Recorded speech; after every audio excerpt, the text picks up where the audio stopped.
থাকবেন দুনিয়ায়? কয়দিন? মোরা যাওয়ার পরে, মারা যাওয়ার পরে কতক্ষণ আপনাকে বাড়িওয়ালারা স্মরণ করবে? কতক্ষণ? প্রথম মারা যাওয়ার পরে 3 দিনের মাথায় একবার করবে, 40 দিনের মাথায় একবার করবে, তারপরে তো বৎসরে একবার জোশ আসবে, বৎসর অন্তর অন্তর একবার জোশ আসবে। কয়দিন আপনজনরা মনে রাখবে? এই দিব। কোথায় দিব? 3 ভাবে শাস্তি দিবে, 3 ভাবে, 3 ভাবে শাস্তি দিবে। একভাবে শাস্তি হইল যে অহেতুক হত্যা, কারণ ছাড়া হত্যা হবে, কোনো কারণ না, হত্যার কোনো কারণ নেই। দেখেন আমাদের দেশের পত্রিকায় পাবেন, 5 টাকার বাদাম চাইছে, দেয় নাই, এই জন্য 5 টাকার বাদামের জন্য কয় টাকার বিচি নষ্ট করছে।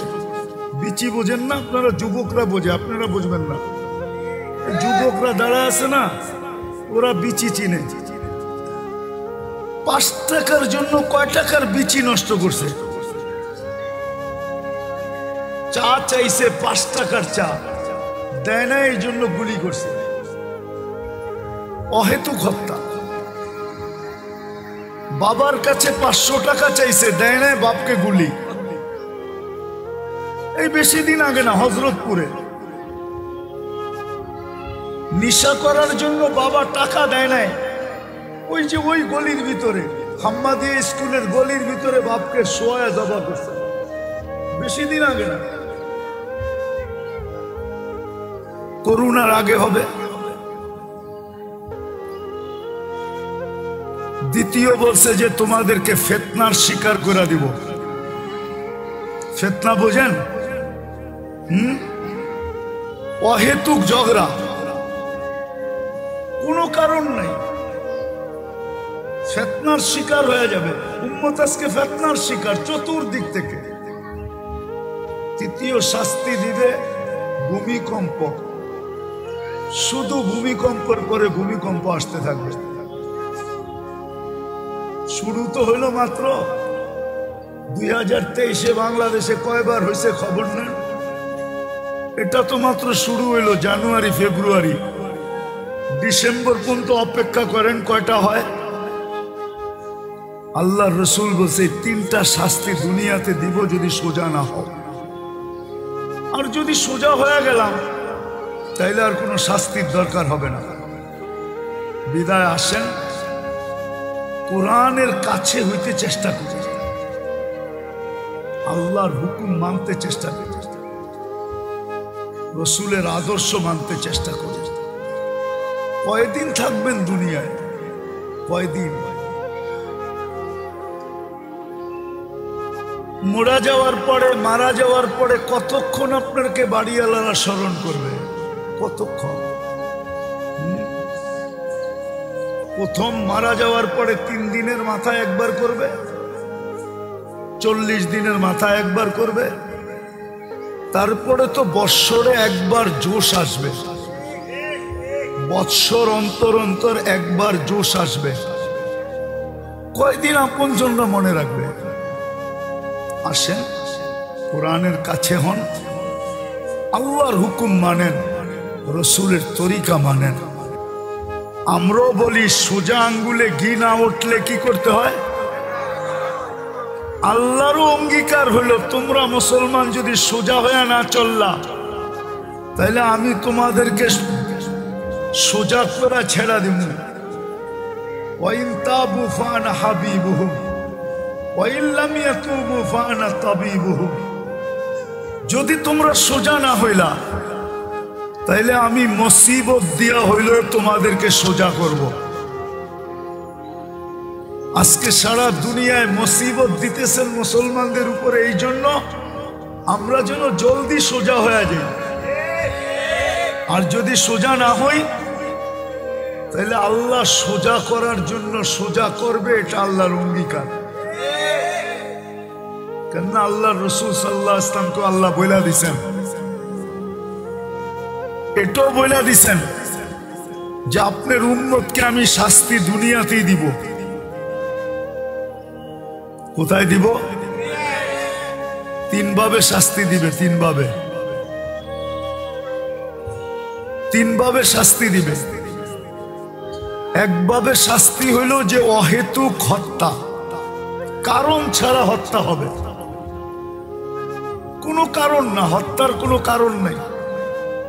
দেখেন আমাদের দেশের পত্রিকায় পাবেন 5 টাকার বাদাম চাইছে, দেয় নাই, এই জন্য 5 টাকার বাদামের জন্য কয় টাকার বিচি নষ্ট করছে। বিচি বোঝেন না আপনারা? যুবকরা বোঝে, আপনারা বুঝবেন না। যুবকরা দাঁড়া আছে না, ওরা বিচি চিনে।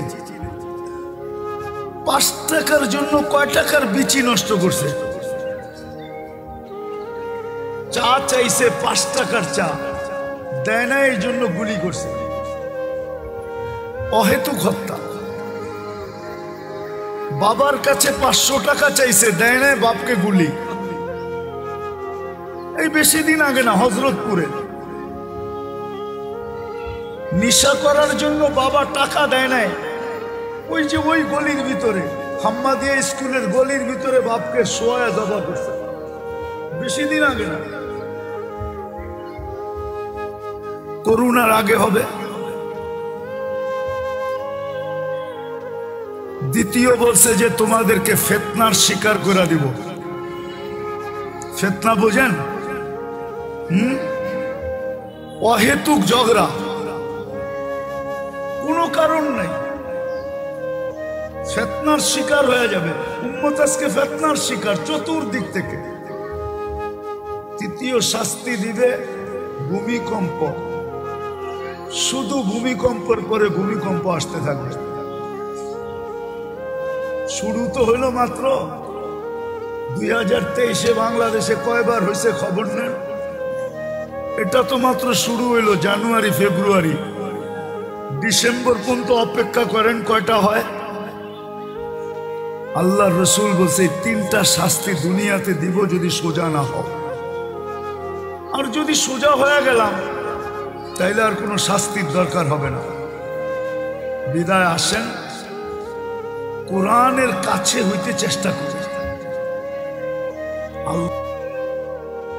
ফল যতক্ষণ পর্যন্ত গাছের সাথে লাগানো থাকে ততক্ষণ আশা করা যায় এটা পাকবে, রং আসবে, ঘ্রাণ আসবে, মজা আসবে। আর যদি গাছের থেকে বিচ্ছেদ ঘটায়া সোনার প্লেটও রাখা হয় তাহলে ঘ্রাণও আসবে না, রঙও আসবে না, স্বাদও আসবে না। এটাই কিন্তু চিরসত্য। কোরআনী মাহফিলে যেইভাবে শুনতে হয়, বসতে হয়, এইভাবে যদি না শুনলাম আর না বসলাম তাহলে সারা জীবন শুনলো আমার ভিতরে রং আসবে না, ঘ্রাণও আসবে না, স্বাদও আসবে না। আজকে পর্যালোচনা করলে দেখা যায় আমাদের মাঝে আসলে কোনোটাই নাই, ঘ্রাণও নাই, স্বাদও নাই, আবার রঙও নাই। কেননা কোরআনী কথা যেভাবে শুনতে হয় ওইভাবে শোনা হয় না, যার কারণে কোরআনের যে প্রতিক্রিয়া, মুসলমান বটে আমরা, সর্ব জায়গায় লেখার সময় লেখি ধর্ম ইসলাম, দাবিও করি মুসলমান, কিন্তু মুসলমান হিসাবে যে রং থাকা দরকার ওই রং আজকে আমাদের ভিতরে নাই। যেরকম ঘ্রাণ থাকা দরকার ওরকম ঘ্রাণও নাই। আপোষের সম্পর্কে যে একটা স্বাদ থাকা দরকার, স্বাদ, এই স্বাদটাও কিন্তু নাই। এমনকি সামাজিক কথা তো রেখেই দিলাম, স্বামী স্ত্রীর ভিতরে দুইজনেই ঘরে, কিন্তু তারপরও দুইজনের ভিতরে স্বাদ নাই। দুইজনের জীবনে কোনো কি নাই, কি আছে নাকি স্বাদ? স্বামী সারাদিন অভিযোগ করে স্ত্রী আমার কথা মানে না, স্ত্রী সারাদিন তাবিজ টোকাইতে থাকে যে স্বামী আমার কথা কেমনে মানবে, আমার পায়ের নিচে কেমনে থাকবে। তাহলে স্বাদ কোত্থেকে থাকলো?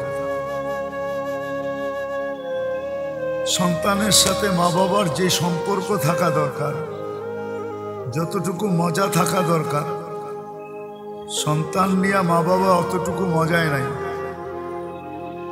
যদিও সারাদিন খাটতে থাকে, বলতে থাকে সন্তানের ভবিষ্যৎ ভবিষ্যৎ ভবিষ্যৎ, কিন্তু যতটুক মজা থাকা দরকার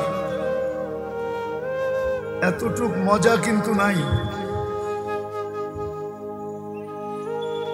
কি বলে এত জোরে আওয়াজ শোনা যাইতেছে, আপনারা বলতেছেন আওয়াজ শোনা যায় না।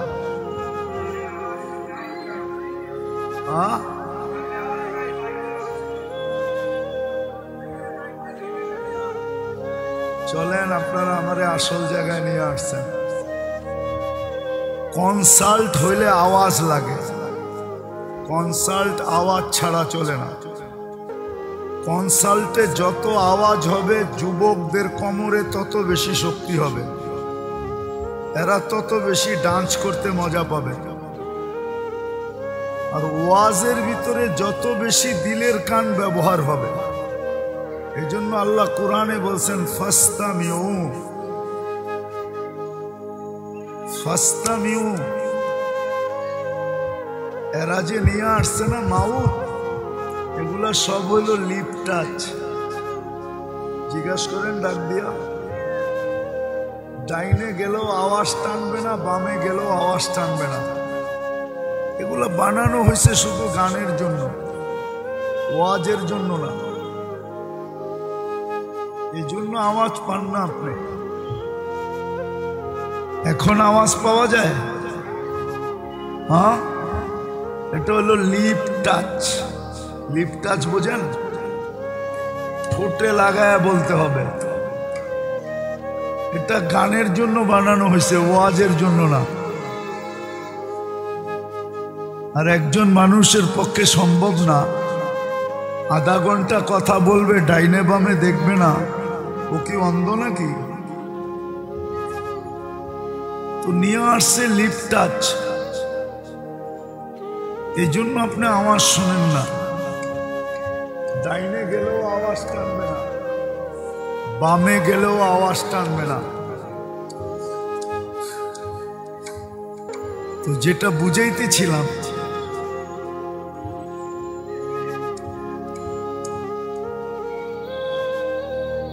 লম্বা কথা বলার তো সুযোগ নাই, এই জন্য খুব অল্প সময় কথা বলবো।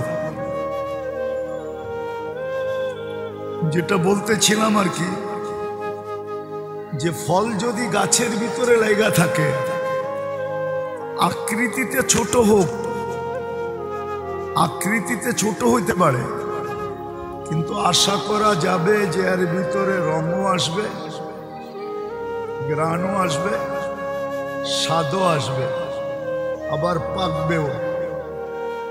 ঠিক কুরআনী মাহফিল যেভাবে শোনার, এইভাবে যদি শোনা না হইল,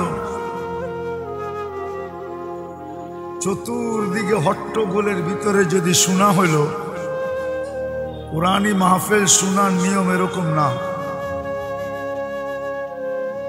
কুরআনী মাহফিল শোনার আল্লাহর পক্ষ থেকে হুকুম হলো ফাস্তামিউ, ইদা কুরিয়াল কুরআন ফাস্তামিউ। যত মনোযোগ দিয়ে শুনতে পারো। কেননা কোরআনের ভিতরে রং আছে। আল্লাহ রং ছাড়া কোনো জিনিসকে অস্তিত্ব দেন নাই। যদি আল্লাহ রং না দিতেন তাহলে আমরা রং পাইলাম কোত্থেকে? কোরআনের ভিতরেও রং আছে।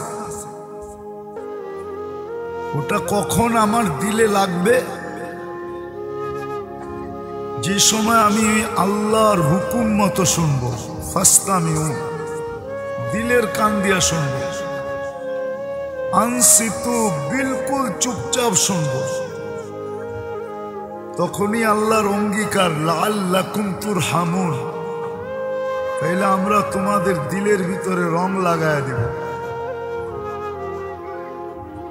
আজকে শোনা হয় বটে, শিখা হয় বটে, জানা হয় বটে, কিন্তু কোনো রং নাই। রং না থাকার কারণেই সারা দুনিয়ায় 200 কোটি মুসলমান।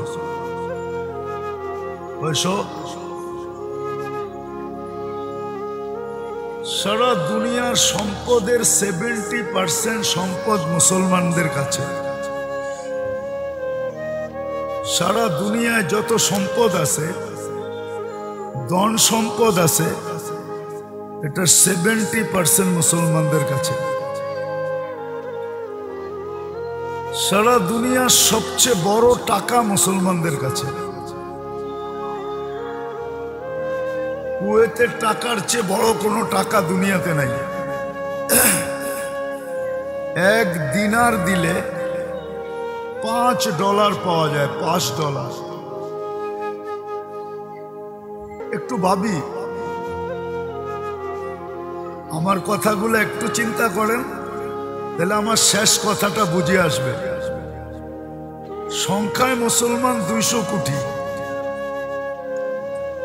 দুনিয়ার 70% সম্পদ মুসলমানের কাছে। দুনিয়ার সবচেয়ে বেশি পোশাক পরিচ্ছেদ পরে মুসলমান। মুসলমানের চেয়ে বেশি পোশাক কেউ পরে না। যারা বিকেনি পরে ওইটা আবার একটা পোশাক নাকি?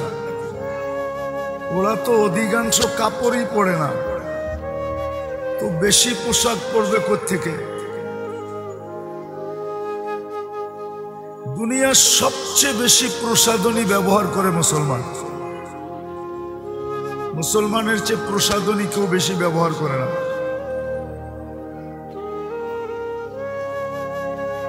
মুসলমানের চেয়ে আমাদের প্রত্যেকটা বাড়ি এক একটা মিনি কসমেটিক্সের দোকান। সত্য তো? ছোটখাটো একটা কসমেটিক্সের দোকান না প্রত্যেকের ঘর। কিন্তু দুনিয়া এত প্রসাধনী ব্যবহার করে কোনো জাতি নাই। দুনিয়ার সবচেয়ে বেশি ব্র্যান্ডের জিনিস ব্যবহার করে মুসলমান। আমার এক একটা নোট করেন, যে নেটে সার্চ দেন তো আপনি আমার তথ্যগুলো পাবেন। দুনিয়ার সবচেয়ে বেশি ব্র্যান্ড ব্যবহার করে মুসলমান। দুনিয়ার সবচেয়ে দামি খাওয়া খায় মুসলমান। KFC আর ম্যাকডোনাল্ড দুনিয়াতে সবচেয়ে বেশি মুসলমান খায়। মুসলমানের চেয়ে বেশি কেউ খায় না। দুনিয়ার খাওয়ার আইটেম মুসলমানের সমান কেউ জানেও না যে এত আইটেম হইতে পারে। সবচেয়ে বেশি আইটেম মুসলমান খায়। আচ্ছা, রমজান তো বেশি দিন বাকি নাই, ঠিক না? কি ইফতারির পরশা বসবে চকবাজারে, ঠিক না? আইটেম যদি গণা শুরু করেন চকবাজার ঘুরা, তাহলে মনে হয় না একদিনে আপনার যথেষ্ট হবে। শুধু আইটেম গণতে কয়েকদিন লাগবে, ঠিক না? বড় বাপের পোলা খায়, ছোট বাপের পোলা খায়, সব মিলায় জিলায় যদি গণা শুরু করেন, তাহলে এক চকবাজারে পাইবেন আপনি কয়েকশো আইটেম। মুসলমানের চেয়ে আইটেম বেশি কেউ খায় না। মুসলমানের চেয়ে ফ্যাশন দুনিয়াতে কেউ বেশি করে না। বাংলা এইখানে যতজন যুবক দাঁড়ানো আছে সবার চুলের স্টাইল ভিন্ন। সে নিজের ইচ্ছা মতো নেটের থেকে ডিজাইন দেখে আবার স্ক্রিনশট দেয়। 50 টাকার চুল খুশি খুশি 1000 টাকা দিয়ে কাটায় আসে। কি ঈদের সময় 1000 টাকা দিয়ে কাটায় না? না কাটায় না। এখনই তো 300 টাকার নিচে কাটবে না। কি যুবক, কত কত? আরে বলো না, 300 টাকার নিচে কাটবে না। আপনি দুনিয়া ঘুরে দেখেন এরকম চুলের স্টাইল কোথায় পাবেন?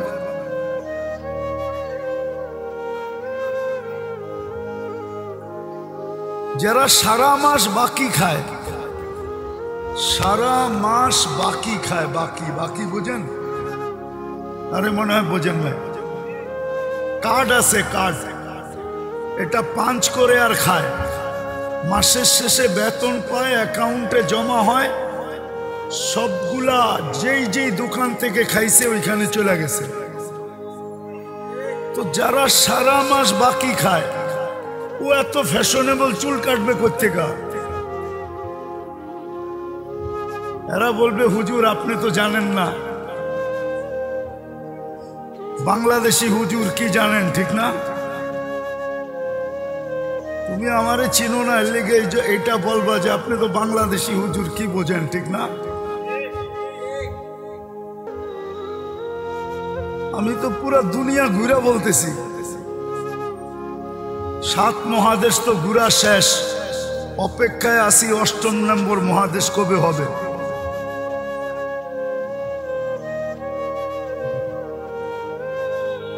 যাদের কালচার দেখা তোমরা চুল কাটো, ওই দেশ ঘুরতে ঘুরতে জুতা শেষ। এখন চিন্তা করতেছি কোম্পানিকে বলার জন্য যে একটা জুতার সোল বানানো যায় কিনা, যে হাঁটলে যেন ক্ষয় না হয়। আমারগুলা তো ক্ষয় হয়ে গেছে। আমি তো দুনিয়ার কোথাও দেখলাম না যে এত স্টাইলে চুল কাটে। বাংলাদেশের যুবকরা যে স্টাইলে চুল কাটে। যাক, আমার বোঝানোর উদ্দেশ্য যেটা ছিল যে সর্বদিক দিয়ে যখন আমরা এত আগে, অর্থের দিক দিয়া মুসলমান 70% অর্থ মুসলমানদের কাছে। আপনি সার্চ দেন এখানে বসা, দেখেন সুইস ব্যাংকে সবচেয়ে বেশি টাকা কাদের। তো সুইস ব্যাংক আপনাকে জবাব দিবে যে 90%-এর বেশি টাকা হলো মুসলমানদের। বাংলাদেশে নাকি পেপারে পড়ছিলাম একজনের জুতা আছে 20 লাখ টাকা দাম। কত কত? ও কি পায়ে দেয় না মাথায় দেয়? 20 লাখ টাকা পায়ে দেয়, ওটা তো মাথায় নিয়ে ঘোরা দরকার, ঠিক না? আপনি দেখেন দুনিয়ার দ্বিতীয় ধনী বিল গেটসের জুতা দেওয়া আছে নেটের ভিতরে। ওর জুতা কয় টাকা দাম, ওর প্যান্ট কয় টাকার দাম, ওর টি শার্ট কয় টাকার দাম।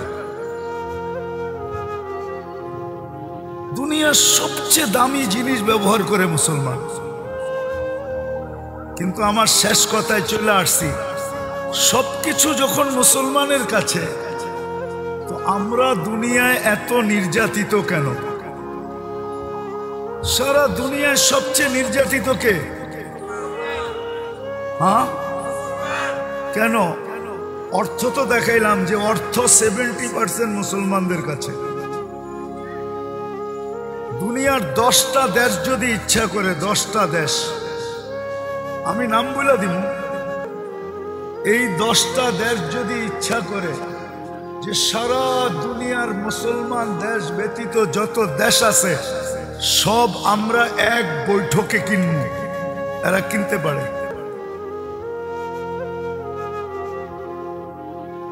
10টা দেশ মিলে কিনতে পারে সারা দুনিয়াকে।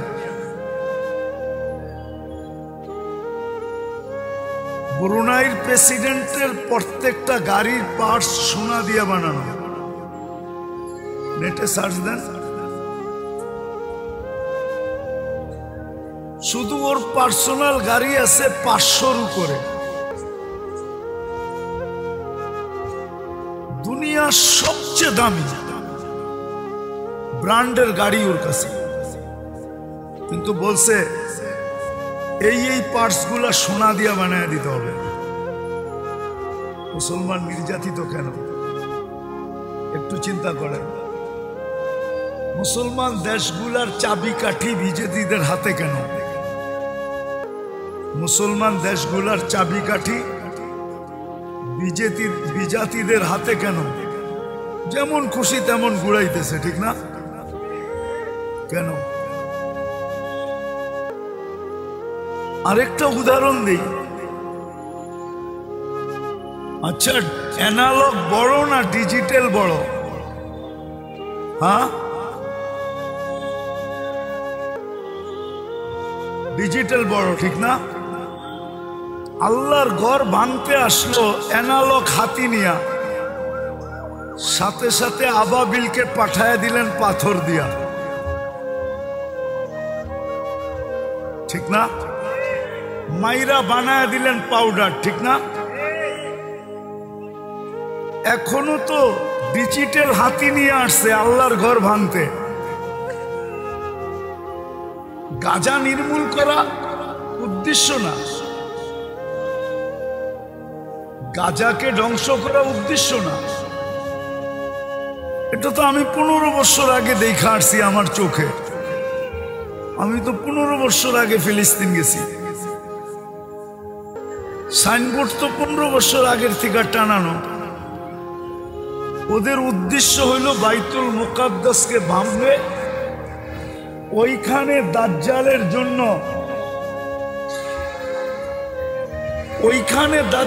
জন্য মন্দির বানাবে। আর মন্দিরের সবকিছু নেটের ভিতরে চলে আসছে, পুরা ডিজাইন কিভাবে বানাবে, কেমনে বানাবে, এন্টার সবকিছু নেটের ভিতরে পাবেন। এখন সার্চ দিলে এখন আসবে। তো যেটা বুঝাইতেছিলাম, এখন তো ডিজিটাল ঘোড়া নিয়ে চলে আসলো, আরে হাতি নিয়ে চলে আসলো বাইতুল মুকাদ্দাস মুসলমানদের প্রথম কেবলা বানানোর জন্য। এখন তো আল্লাহ আবাবিলকে পাঠাইতেছেন না পাথর দিয়া, যে যাও তুমি যায়া অ্যানালগটাকে যখন পাউডার বানাইছি, ডিজিটালটাকেও পাউডার বানায় দিয়ে আসো। হইতে তো চললো 150 দিনের কাছাকাছি। তো আমরা নির্যাতিত সর্বদিক দিয়ে কেন? আমার পরে যিনি বলার উনি চলে আসছে, আর আমার হাতেও সময় নেই, বিদায় শেষ কথাটা বলতেছি।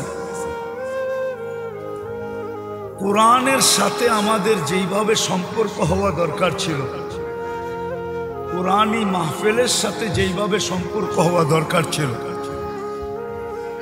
ইসলামের যতটুকু রং আমাদের ভিতরে দরকার ছিল, যতটুকু ঘ্রাণ আর স্বাদ দরকার ছিল, আল্লাহর রসুলের যতটুকু আদর্শ আমাদের ভিতরে দরকার ছিল, অতটুক আমাদের ভিতরে না থাকার কারণে আজকে আল্লাহ আমাদের উপরে নারাজ।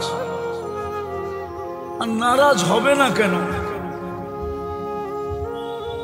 15 দিন পরেই রমজান মাস আসবে। রমজানের মতো মাস প্রতিযোগিতা চলতে থাকে, কে দৈনন্দিন পণ্যের ভিতরে কত দাম বাড়ায়া পাবলিক থেকে নিতে পারে, ঠিক না? সামনে রমজান মাস আসতেছে, একটা সাজানো গুছানো মাছ আল্লাহ আমাদেরকে উপহার দিছেন। এক রাত্র 83 বৎসর বানায়া দিছেন, কিন্তু তারপরেও এই মুসলমান 30% নামাজ পড়বে না। কি রমজানে পড়বে নাকি 30%? মাইনা নিলাম 30%, কিন্তু 70% তো পড়বে না।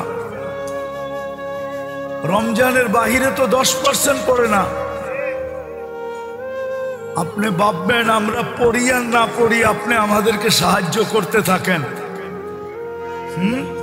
মাথায় নিয়ে নাচতে থাকেন, ঠিক না? এটাই তো, কি বলেন, যে আমি কিছু করি আর না করি স্লোগান আমার দিতে থাকেন, ঠিক না? এটাই তো, আমরা তো আল্লাহকে এটাই বুঝাইতে চাইতেছি যে আমরা কিছু করি আর না করি, আমরা যা চাবো তা আপনি করতে থাকবেন। আল্লাহ কি আমাদের কাছে বাধ্য নাকি?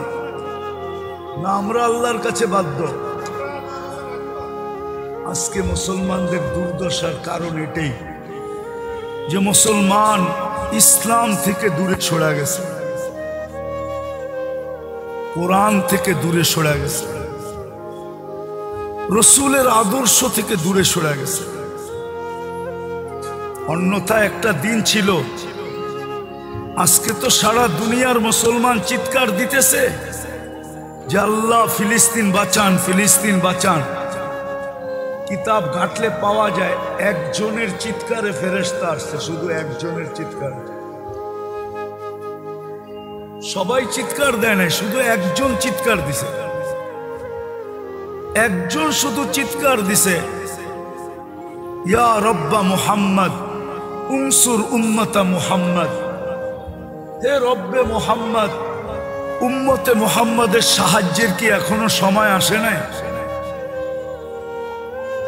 বলতে দেরি, ফেরেশতা আসতে দেরি করে নাই, শুধু একজনের চিৎকারে আজকে 200 কোটি মুসলমান চিৎকার দিতেছে।